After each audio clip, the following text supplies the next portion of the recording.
কালাম যদি শুনতে এত সুন্দর হয়, আহমদুল্লাহ হুজুর খুব তাহলে সুন্দর আল্লাহর একটি কোরআন দিয়ে বয়ান, সবাই জীবনকে ভিডিওটি সাজালে জীবন সাবস্ক্রাইব কত করবেন। সুন্দর হবে আল্লাহ আমাদেরকে সারা জীবন কোরআনের সাথে থাকার তৌফিক দান করুন।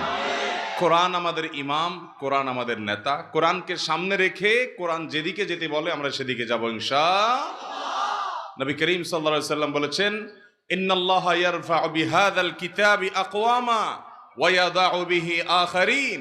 এই কোরআন দিয়ে আল্লাহ বহু জাতিকে উন্নতির চরম শিখরে পৌঁছে দিবেন। আবার এই কোরআনের প্রতি অবমাননা, অবহেলা, অসম্মান এগুলোর কারণে বহু জাতিকে আল্লাহ তাআলা অবনতির চরম তলে হারিয়ে দিবেন।